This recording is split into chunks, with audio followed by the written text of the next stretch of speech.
My name is Rebecca. I'm one of the nurse practitioners at Ethne Health. We are all representing Ethne.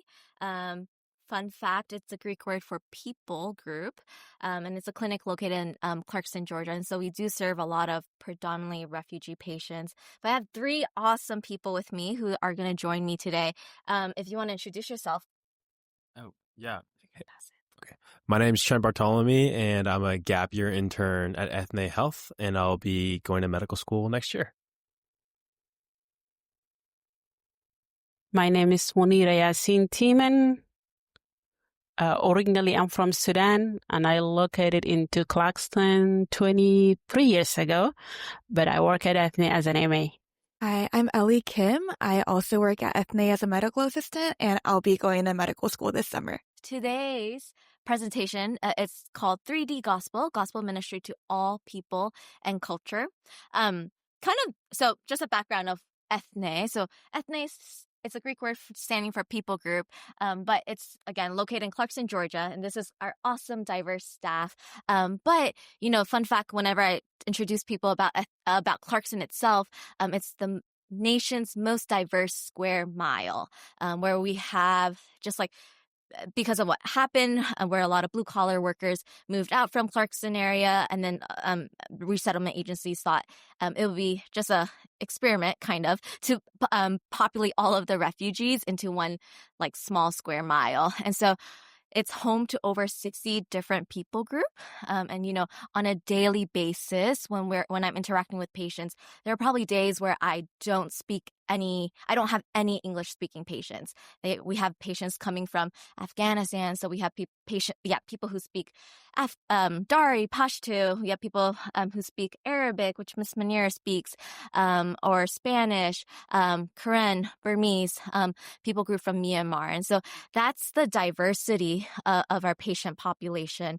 And something that really, when you're working with diverse patient cultures, the interactions and, things that you learn in school, medical school, or NP or other types of school, you're not really equipped to care for people from different cultural backgrounds. And so that's kind of the goal of today's presentation. How can we care for people of all different diverse background in a culturally sensitive way, in a way that they can even just understand the gospel in itself? So that's kind of the goal of it. I'm curious. So there are three different cultures that we'll talk about. One is guilt and innocent. One is honor and shame. And the last one is fear and power. Just raise your hand after you took that survey. Who here resonate with the guilt and innocent culture? Okay. Yeah.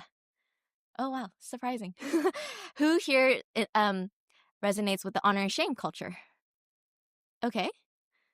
And then what about the fear and power culture? Okay, so I see that probably more people resonate with the guilt and innocent, and I think that's very much American culture. We do have a couple of honor and shame, and I don't see any other fear and power. But today we'll talk more about what those three cultures are, and what to do practically in the medical field, and how do we share gospels with people in those specific cultures. Okay. So I'm going to start off with this story. You guys may have heard about the story about 7 blind men, okay? So 7 blind men, one day they were gathered together. They were like, man, I heard about this elephant and I don't know what it is. I heard about this creature. I heard it's really awesome. Let's go figure out what it is. So all these blind men, they went somewhere in Africa somewhere to figure, and then they found this elephant. Now one of the blind men touched the tail of the elephant, and I was like, oh, this elephant must be a rope. It feels very long and soft. I can grip on it and I can tug on it. And then this other blind man is like, no, he's touching the ear of the elephant. It's like, no, it's not a rope. It's definitely a fan. Look at how wide it is, how it can flap. It probably, it can fan something far, far away. And then another blind man touches the husk of the elephant and is like, no, it's not a fan. It's not a rope. It's definitely a spear. You guys are crazy. Look how sharp this thing is. It can stab someone, and we can use it to probably hunt other animals. So who here is right? Nobody. Yeah. Well, and I think why I use this illustration is because everybody here, the way that we look at the world, we have different perspectives of the world. And for me to tell somebody else, like, this is how, you should listen to the gospel, or this is how you should practice medical care, I feel like it gives a disservice to somebody who is from a different culture. And so there are different ways of looking at the world. And none of them are, but like for one person, one way makes more sense than the other person. So there's not like a one way, like there's not one way where like, okay, this is what it is.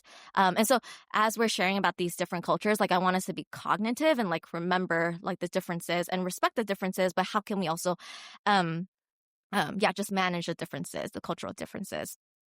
Okay, so there's 3 objectives.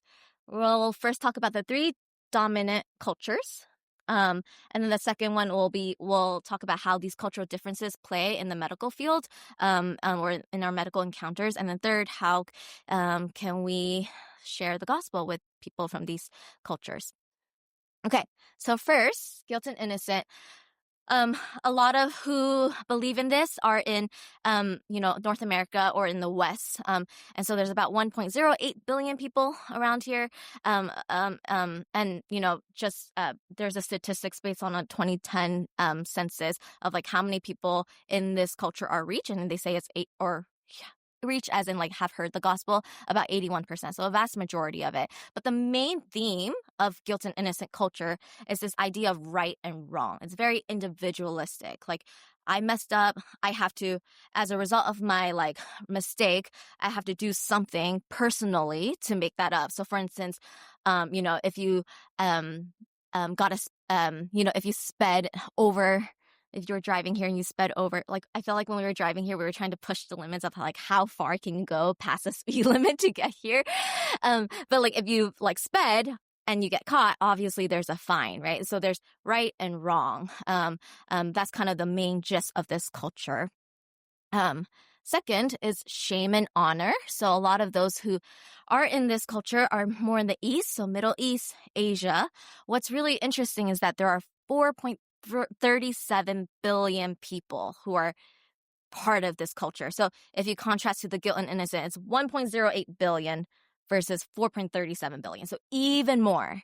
And then in terms of who are believers or who have heard the gospel, only about 8.5%. So completely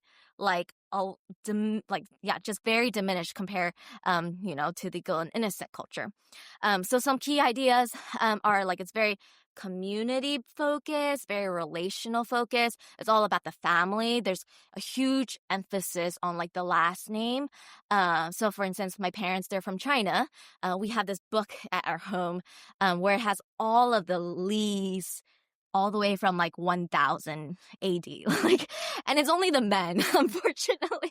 And so in my family, it's only me and my sister. So when it hit my dad, it just stopped there, and then that's it. But it's like there's a huge emphasis of the Lee family, right? That's like the family group, and that's your identity where you're part of. And then when you mess up, there's an idea of like you're being ashamed. And there's actually a Chinese word where, when you're ashamed, like the literal translation is you lose face, like you lose your face. And that's like your identity among your people. So there's a huge focus on that. Okay. And then the last culture is fear and power. So a lot of those who are in this culture are from Africa, Latin America, about 1.42 billion, so a little bit more than the guilt and innocent, which was like 1.08, I think.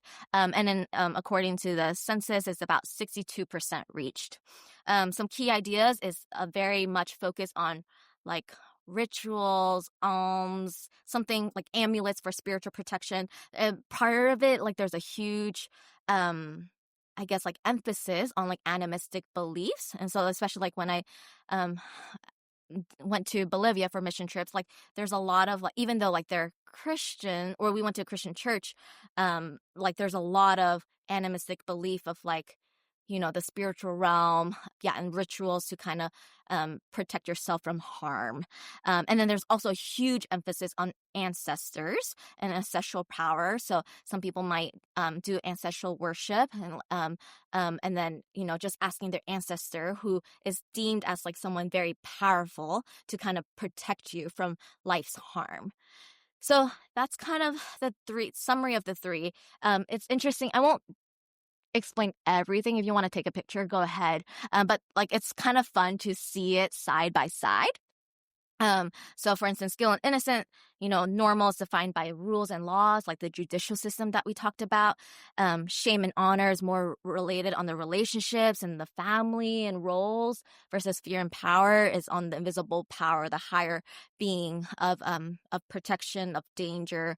And then, when there's a problem, I thought this was really interesting. When there's a problem, like, so guilt and innocent is I made a mistake, right? Like, I messed up because of what I did. Versus shame and honor, like they actually internalize that mistake as their own identity. So it's like, I am that mistake. And then there's shame in that. Versus fear and power.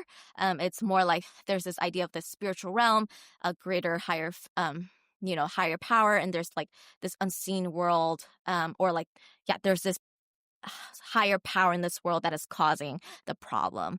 And then the way that you respond to it, innocent and guilt is like justifying or like, justifying through your penalty or paying a penalty, apologizing. Shame and honor, you're hiding. And then fear and power is like disharmony. So that's kind of the main idea of it. I think what I'm really interested or really excited today is just that like we have three panelists here who are kind of representing each culture. And I really want to focus like practically, what does that look like, right? Because again, in Clarkson at Ethne, we probably see a lot more people in shame and honor and fear and power. But the way that I would care for somebody, like the way I was taught in school of how to care for somebody medically, is very different depending on what culture they are from. Before I'm going to have them share, I want to kind of talk about practically like what does it look like outside of the medical field. Again, I won't say everything, so you can take a pick. Okay, so we'll go to the sick. The sick are best treated by. So in guilt and innocent, they're very prone to go to the doctor, get a prescription, go to the doctor and get care, and that's it. Versus shame and honor, you might more rely on traditional natural remedy, homeopathic medicine, and then versus fear and power, you are praying for deliverance of your medical problem. Another thing that I probably see a lot more, infertility is dealt with by the last line. Guilt and innocent, obviously, if there's infertility issue, we are going to go to the medical provider to get workup done, get proper treatment, proper medications. Shame and honor, I think it's different. So if you're the male, you'll probably be like, okay, the wife, there's something wrong with her, so we go find somebody else to deal with this infertility. And then if you are the wife, I think there's a lot of shame that you can't have a child, and that's probably on you. That's part of your identity now. And then fear and power. If there's infertility, you'll visit somebody like a shaman, and just pray for deliverance of infertility.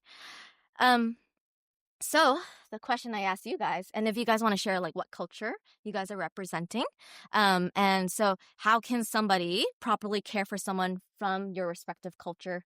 Innocent, guilt, honor, shame, fear, power, and then what are some things that I should know, just as a medical provider or somebody outside of your culture, so I can be culturally sensitive as I care for you guys.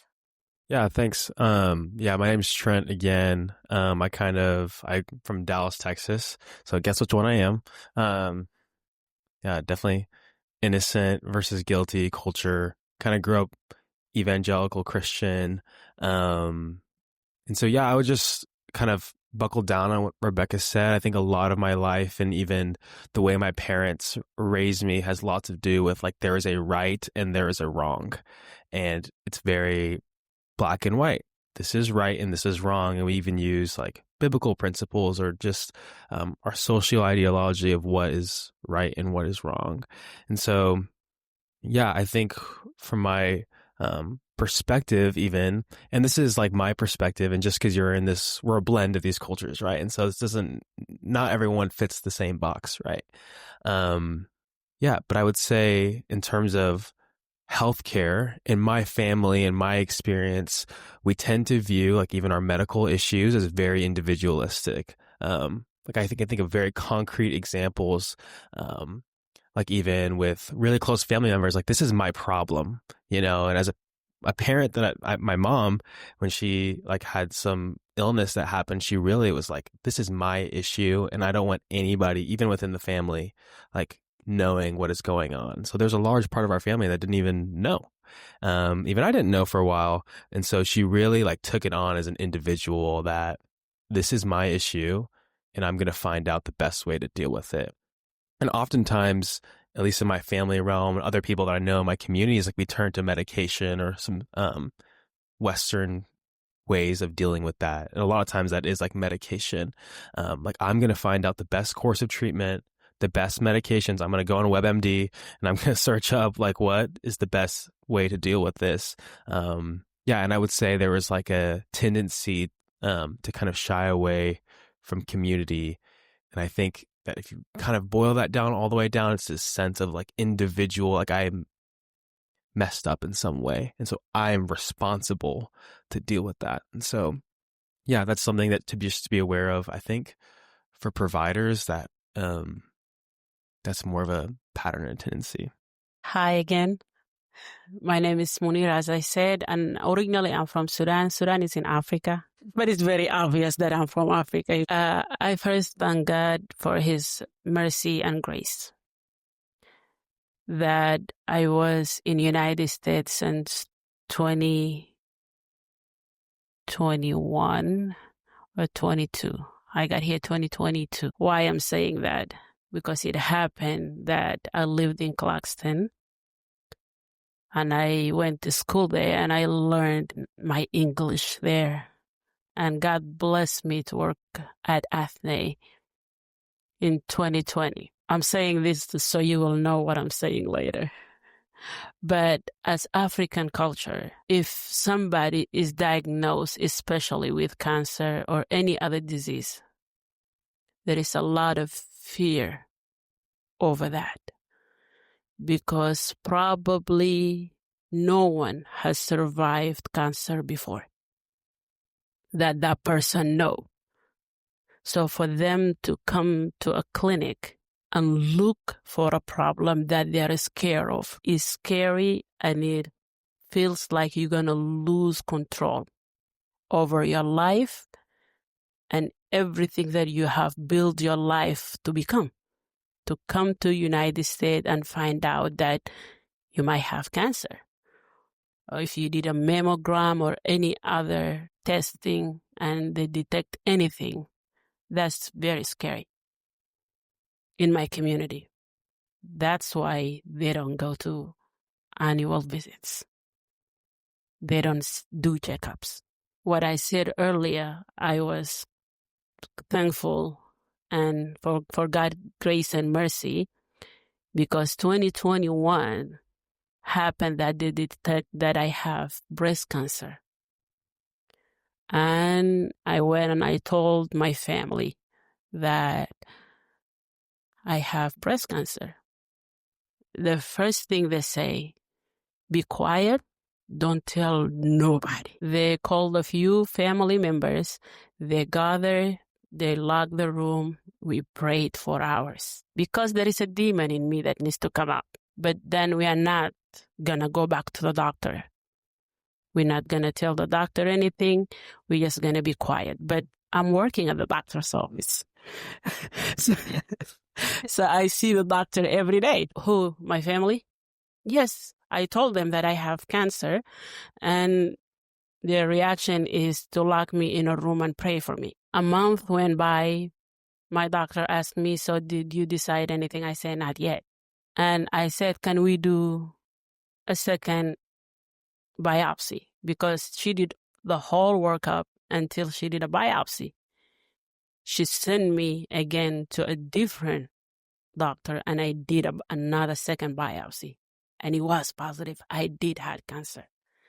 And I went and I took the result and I sold them. And this is these people who, it's not like they're not educated. No, they are very well educated, very spiritual, and they know the Bible. But culturally, they are blind by the culture. 2 months went by. The answer is the same. There is a demon in me. It needs to come out. We need to pray. I sinned. I need to fast more and pray a little bit more and harder. I went back to the doctor and I told her I need to fast and pray, so God will take my cancer away. She was like, I'll pray with you. The cancer is not going to go anywhere. So I was like, huh? And she said, sit down. I sat down. We talked. I was like, okay, there is this one pastor that I know I'm going to call. And he graduated from Harvard University, but he's Sudanese. He said, let me tell you, but you did not hear this from me. Go get treated. Because, yes, there is a spiritual world, but it can manifest in your body. And that's when it needs to be removed from your body. We know that everything can happen spiritually before it happen in physical body. But once it's in the physical body, it needs to be physically removed. You can deal the body things spiritually or the spiritual things medically. We don't mix the two. We need to understand those two sides. And I was like, okay, I'll go get treated. I got treated. I am cancer-free. But I was the first person in my community to survive. Before me, we buried more than 5 women in the community in Georgia that I know that they had cancer. They hid it. They didn't say until the doctor said, you have a week, and then they will say it, and then they will pass. They are afraid to say it, and they are afraid to lose that power that they have in the family. Because people will view you different when they know that you have cancer. You are dying. There is no cure. You sinned. There is something wrong with you. You are not normal. So when you have a patient that from Africa and they are ditching you all the time, when you diagnose them with something, sit down with them and consider that they don't know any better. And probably they have no person in their family or in the whole country that they survived cancer before. Thank you for sharing. I just want to contrast those two stories. Like, in guilt and innocent, there's a way of treatment. They're going to go to the doctor's office versus fear and power. That's not necessarily the first place and part of it might be just education, right? Miss Manira is awesome in just educating her community, like in her church, in her Sudanese community. She's been telling women, go get your mammogram, go get your pap smear. It's so important. She's kind of like, in that like, okay, I know what is right, what you should do in the medical field, but how can I knowing that my community doesn't believe that, how can I educate them and empower them? And so, yeah, I just love that story. So Ellie, do you want to share about honor and shame? Yeah, so I'm Ellie. I was born in Korea, and after I moved here, I worked for 3 years in a Korean American practice. So I'll be speaking mostly from those experiences for honor shame. And I think the biggest thing to be aware of as you interact with people from honor shame backgrounds, especially because they make up the majority of the world, is that your opinion as a healthcare provider is not going to be as important to them as the opinion of their immediate community, whether it's their family or the people group that they're coming from. And so even if you have expertise, the weight, and no matter how correct your words are, the weight of those words won't hit as hard as how it'll affect their identity and standing in their group. Because in honor shame cultures, your worth and value and identity is in your relation to your group, in the role that you play in that group, not in who you are or making decisions based on like in Western culture, like evidence-based medicine, and science. But it's very dependent on the community that you are in and how they define who you are. And so kind of building on that, there's a lot of labeling, I think, in like honor shame cultures. So one way that this plays out in medicine is when patients are diagnosed with a disease that there is a very strong stigma against it in their specific culture. Instead of thinking, I am a person that has this disease, it kind of becomes like, I am this disease. And it's embarrassing not only for yourself, but also for your family and your community. And so actually the way that you might see this play out is not playing out at all. Because there's such a strong stigma against it, like people are unlikely to even bring it up, like the symptoms or what they're experiencing in the room. And so I think being aware of that and learning through people who are in that culture is so important to learn, like, what are the stigmas so you can change your verbiage and the kinds of words that you use to describe diagnoses. Like one very prevalent one that I saw a lot of stigma against when I was working in the Korean American practice is a very strong stigma against depression and a very strong correlation of depression and anxiety being like associated with weakness, like mental weakness. And so it's especially bad for children because at least in Korean culture, a lot of parents derive their value and their success as individuals and parents from how well their kids are doing.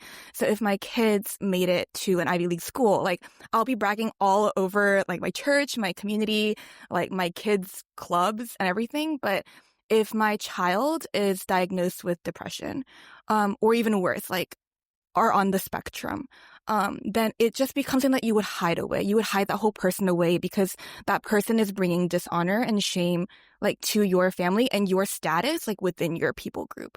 And so just being aware of like those community dynamics is really important and how that like interplays with how patients make their like health decisions, I think is kind of what I wanted to talk about. And so because these people, my people, will like trust their group over your medical opinion. One thing that's important is like building a trust relationship with that patient before, like they need to be able to trust you as a human being and have that connection with you before they're going to take your advice, especially if it goes against the advice of their community. And so I think that's something that I would advise, and like using and easing in like studies and like anecdotes of things that you have seen to help like ease on the stigma of these like conditions is important. And also the stigmatized diseases for each like population is different. So there's a lot of humility needed and like learning needed. Yeah. Thank you for sharing, guys. These are very much real situations at clinic. I'll just give one quick example. Like, I have two separate patients from different cultures. Both of them have seizures. One of them from honor shame culture did not tell me at all that she had a history of seizure until one day Soraya actually told me who is just part of the Afghan community. But they were ashamed that they thought that that if you had seizure, like what Elliot was saying, if you had seizure, that was your identity.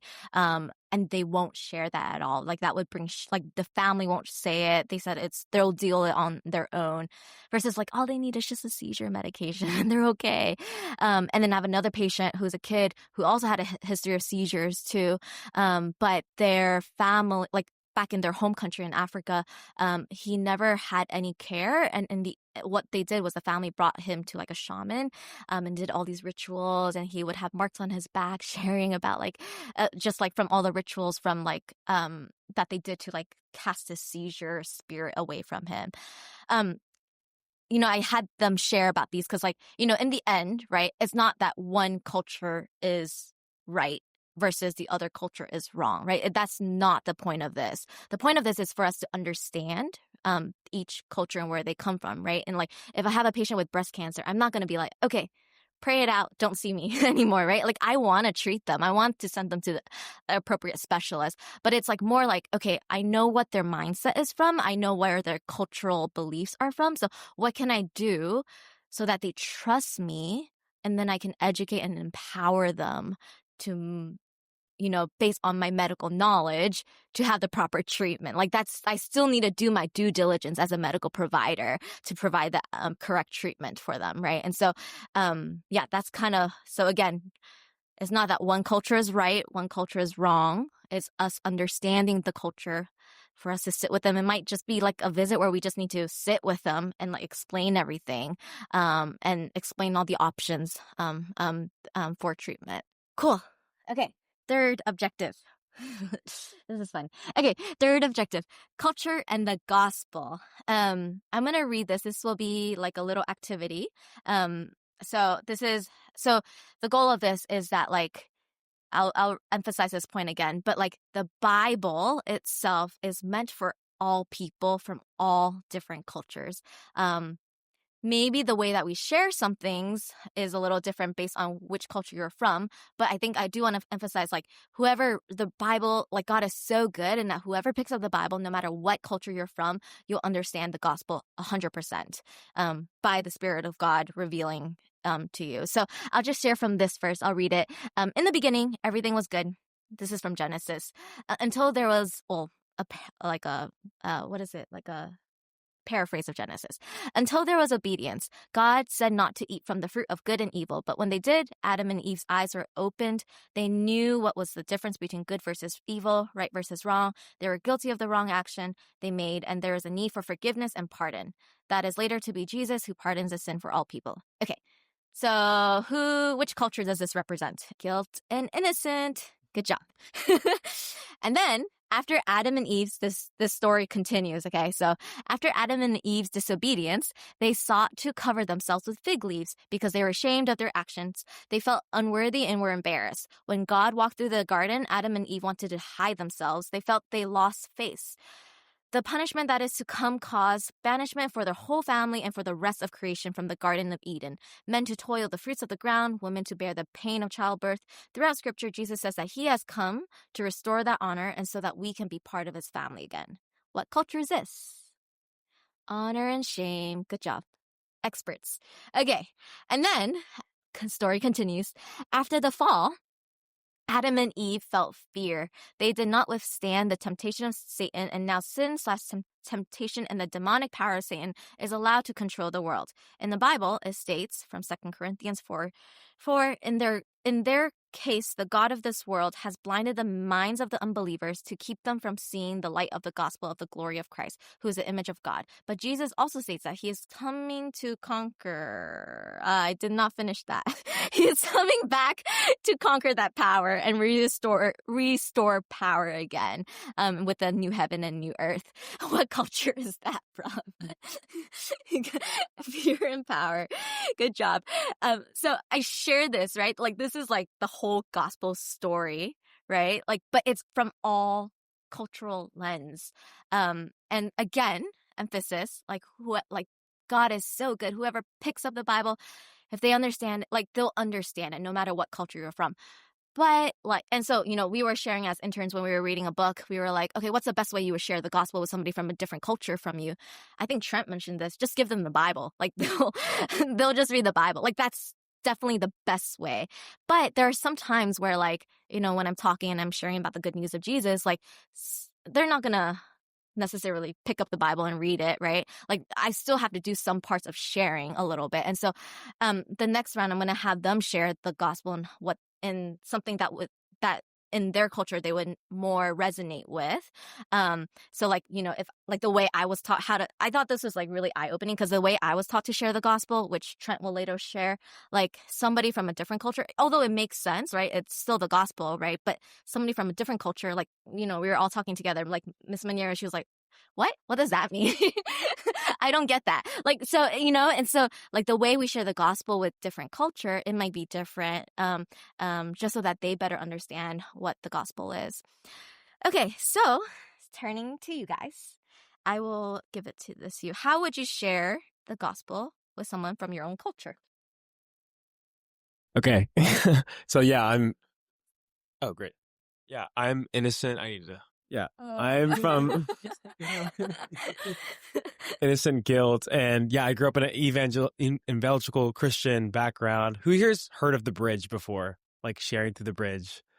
Yeah. Okay. Some people. Yeah, this is just a tool. And honestly, like this really resonated with me when I became a Christian in college. And so I'm not going to go through the whole thing. I'll do just a brief. The way I was taught to share it with people from a Western background is to start with the verse Romans 6:23. For the wages of sin is death, but the free gift of God is eternal life in Christ Jesus our Lord. And the way it kind of starts, well, I usually write it R6, 2, 3. And then, yeah, it kind of starts like this. So it starts out that God is perfect. That when we read our Bible, that we know that God is holy, holy, holy. He's above all things. That God in sin, and He's perfect, right? And it's we have to also understand that that we're not perfect, And I've taught to ask, like, if you look around this room, who here is perfect? We would all say we're not. And the thing that separates us between God and man, me and God, is this thing called sin. And sin is anything that separates us from Jesus. Now we see there's this great chasm, right? There's this drop, right? And if we're here and God is there, like, how do we get to God? Like, if God is perfect and we are not, and God cannot be around something that's so imperfect, He's holy, like, how do we get back to Him? And that answer is through Him, is through His Son and His sacrifice. And so we draw a cute little cross right here, right? And this is the cross. And as Christians, like, that we believe that Jesus was God, and God sent His only Son, who knew no sin, to become sin and die for us so that we could be with God forever. And when we believe in Him, we put our faith in Jesus as Savior and Lord of our lives, that we can be in perfect unity with God again. And so there's this bridge. And we're able to walk across this bridge to be with God. I think the really thing to look out for here is this idea that God is perfect and we have done something wrong to separate ourselves. Like, we have done wrong. And in order to be in union with God again, we need this restorative power of Jesus to forgive us. And so then we can walk across this bridge and be with God again. So yeah, that was kind of like a really rough version of like the way I was taught to share it. Main idea of that is like there was sin, which is wrong, and then we need the blood of Jesus to really correct that and justify that. Miss Minnie, do you want to share in A Fear and Power? When you're sharing a gospel with an African person or somebody who from a country that they were oppressed and they were not hurt, Matthew 5:16 will be your best friend or your best selection. He said, in the same way, let your light shine before others so that they may see your good work and give glory to your Father who is in heaven. When somebody afraid and they feel powerless, you don't want to show them that you are about to take something else away from them. Yet you want to be the light to them. You want to bring that Jesus life to them. So some ways that you can show it is by living out the gospel. Jesus said, be humble yourself. You find somebody that don't dress as the usual people that you know. Don't treat them differently. Greet them, respect, honor, so that they will see that light that Jesus has put in you. Because if I'm afraid of you, and the first impression that you give me is that I am different, I am not going to hear the next word that is coming out from your mouth because I'm afraid of you. I am powerless. But when you shine that Jesus life in your life, just by simple things, yes, they might be dressed very colorful or weird or not professional. Sometimes they might smell different. Put that in aside and ask yourself, what will Jesus do, or how can I be the light today in this person's life? And by doing that, they will go and think why that person has treated me the way they treated me, although that I am different. You want to put a question mark, why? So they can come and ask you, so you can tell them why you are different than others. Because the Jesus that is in you, because the light that's in you, you're different. You're not different because you're better. You can just say, I am. And that's a cue for you to share the gospel. If someone asks you, why you treat me that way, you'll be like, you don't say just, that's a big door. Oh, yes. Hey, I am like this because, not just because I'm good. No, I am not a good person, but because of Jesus. Because the reason for our life, for what we do, for every day in our life, let the reason be Jesus, not me, not you, not anything else. Matthew 5:16. So it was kind of difficult to figure out how to share the gospel in honor shame context because a lot of like the honor shame world is quite unreached because culture is supreme and traditions are supreme. But I got help from the 3D Gospel book. And so, but before I shared that, I just also wanted to share that before the strategies that might work with sharing the gospel in a Western context won't work in Miss Munira's context or my context. Because in Western contexts, it's encouraged to be critical in your thinking and to be a truth seeker. And so if someone's presenting to you the truth, then you want to listen and critically think about it and determine whether it's true or not. So you might go on an apologetics like journey and look and figure out whether it's true or not. But in shame honor, it's your culture that determines what is true. And in Miss Munira's fear power culture, it's whoever has authority in a spiritual authority determines what is true. And so in fear power contexts, the power of God needs to be demonstrated. And in shame honor context, the God that you are presenting needs to be worth leaving their community for, which is a very costly ask in a culture that is defined by community. And so I think even to have an audience with someone of this culture, it's so important to honor their culture. To be sensitive to that and not to look down on the differences, but to honor the culture, to befriend the culture, to become part of their community, for your voice to even have any weight and your words to have weight. And so I'll just share what the book kind of outlined for how the gospel is good news to people who are in this shame honor mentality. And then I'll also share a couple of Bible verses. So just starting from creation, or starting from God before creation, God has always existed and he's always been full of honor and glory. He is the good father, just playing on the familial language. He is the good father who provides for his family and who provides for his creation. He's the only one with real honor. So all other honors and glories in this world are counterfeit versions of the only everlasting honor. All of the honor that we acquire in this world will pass away, when we pass away. But God's glory and honor are eternal and everlasting. So he's the only one with real honor, and he created man and crowned man with honor and glory.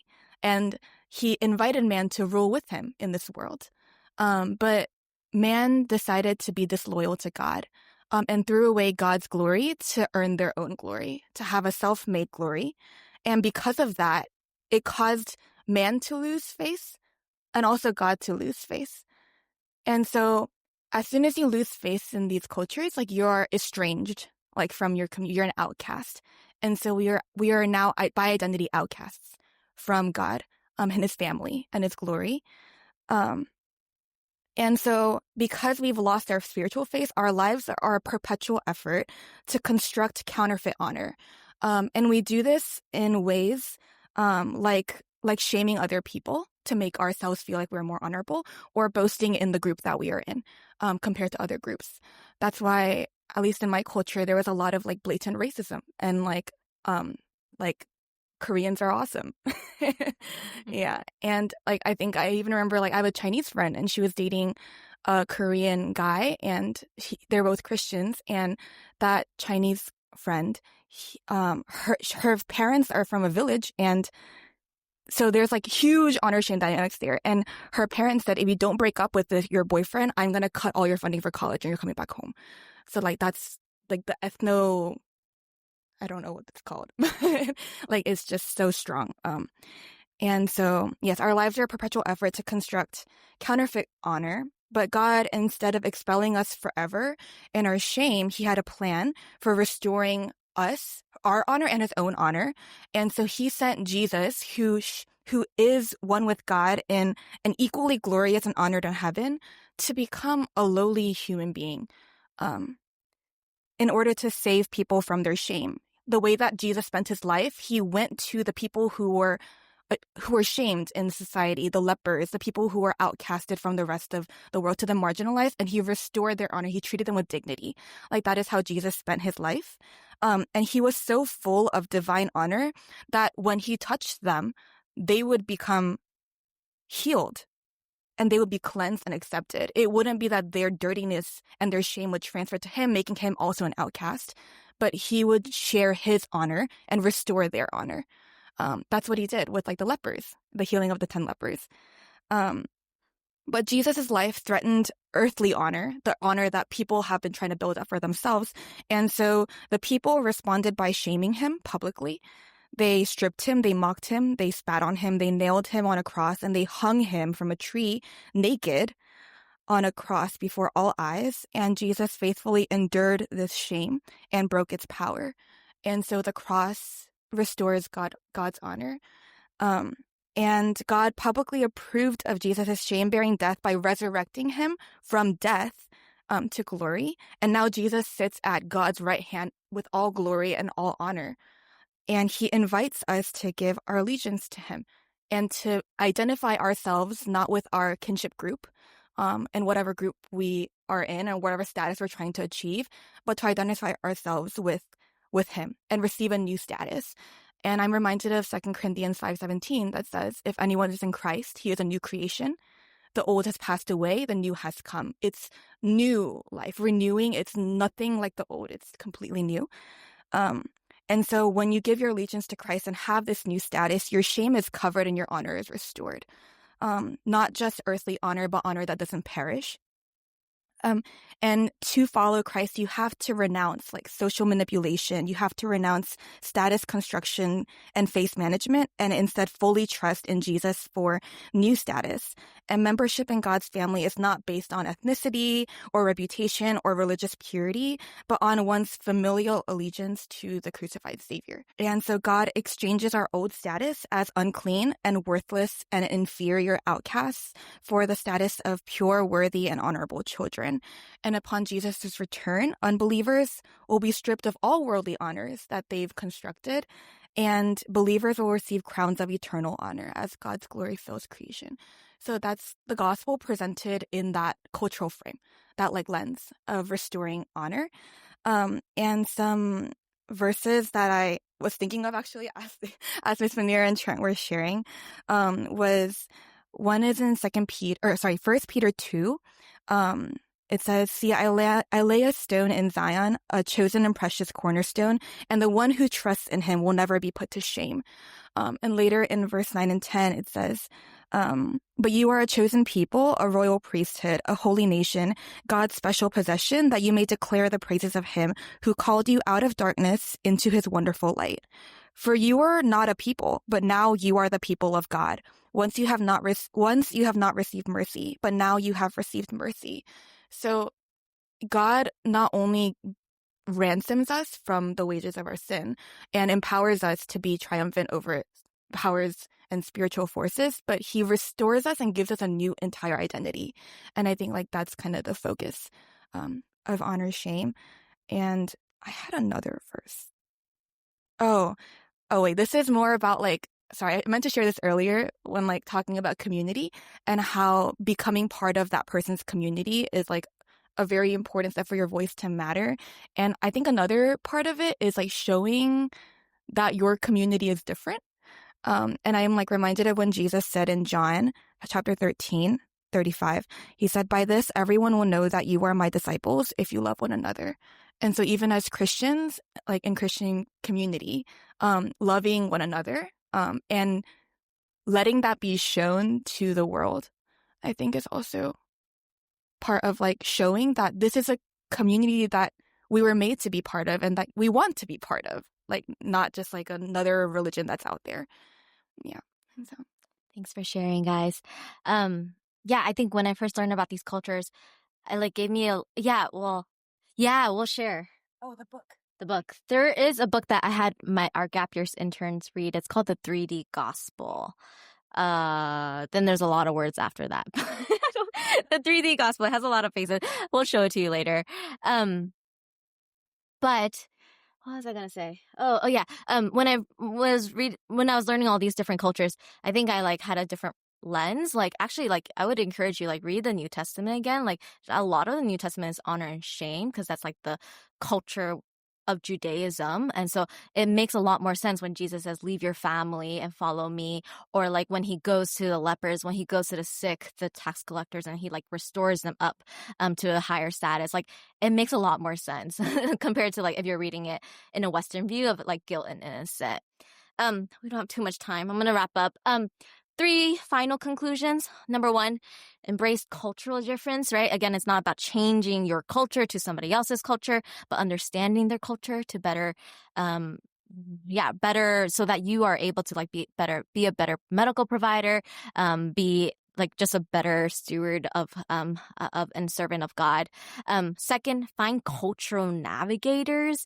So like that's like key. One thing I love about our clinic, we have so many people in clinic that are from their country, like their community. And so if I mess up, like they'll tell me that I messed up and then I like learn from it, right? That goes up to the third point, or like humility. Like you need to ask questions, learn, listen, be humbled. And just as you're navigating in somebody else's culture, but like rely on your cultural navigator. So Manira's one, Soraya's one, Ta's one for me. Everyone, just to help me be a better person. But okay, that's the end. I feel like I rushed that. We have literally 3 more minutes. Does anybody have any burning questions they want to ask? Yeah. And it's about I wrote it down, so I won't put it. So I believe in the value of Eastern, Western, and spiritual medicine. And I do agree with what's your your statement that the spiritual world could lead to like mental. I mean, I agree that there's a spiritual world, there's a physical world, and sometimes the spirit world can influence the physical world. But I also believe that there's an integration of the different forms of medicine, and not I guess like that one is superior to the other. And sometimes spiritual stuff. With let's say someone's dealing with a negative outlook of how God views them, that can lead to a mental illness, let's say anxiety, and then the anxiety could lead to cardiovascular issues. And so addressing that person's illness could take all three. It could take spiritual care, but it could also take mental care. It take even Eastern care, like dealing with it from more of a holistic perspective, and then Western medicine with pharmaceuticals. How do we integrate all three, or how do we not make one form of medicine or one form of care more superior than the other, and also respect, different perspectives and even different perspectives regarding medicine, while knowing that, like, even with your case, your family was saying cancer is a demon, we know that that's not their case. How do we balance all of that? How do we balance that there are, sometimes we do pray for someone with cancer, they get healed. I've seen it happen. But how do we navigate and balance all of that? Then a yes and, like taking a yes and approach.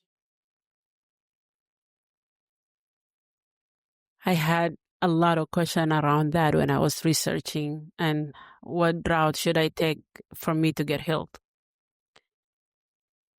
As you said, yes, everything, if you go back to the Bible, everything happened spiritually first before it manifests and become in your body. Any illness have a reason why it happened. You might not know what is the reason that caused it, but it doesn't mean there is no reason. That, as I said earlier, when it manifests in your body, yes, you can pray for it. It can go away. But if it manifests and your prayer is already been answered, you can go back to the spiritual world and look for it. What I mean by that, doctors, they are an answer to a prayer. Medicine is an answer to a prayer. So if I have cancer and I know that chemo will heal it and a surgery will take it away, my prayer is being answered. It doesn't mean that I'm not going to pray. I'm going to pray through the whole process for God to heal me, that God will protect me from any other illness that can happen while I'm doing the treatment. But it's already manifested in my body. So in my body now, I need to follow what God already has done. Because I'm sure any doctor, it was a lot of prayer before they became a doctor. So they are an answer to our prayers. It's just sometimes we either take one side or the other. We're either very spiritual or we are very medicine oriented. We need to bring both in the feed of the only person who knows who is Jesus Christ and say, God, you lead me. What should I do from here? Knowing that the answer is already been answered. But imagine if I was not working at FNP and I didn't have like doctors who know about Jesus, and I told them that I need time to pray. What will their reaction be? But because she understood what prayer meant and she believed in the prayer, she joined me to pray, knowing that, yes, prayer work, but the answer is here. Just the Spirit of God needs to lead me so I can go and get my answer or get my healing. The end. But if you have any other questions, feel free to come up here. But thanks for listening. And thanks to all of our awesome panelists.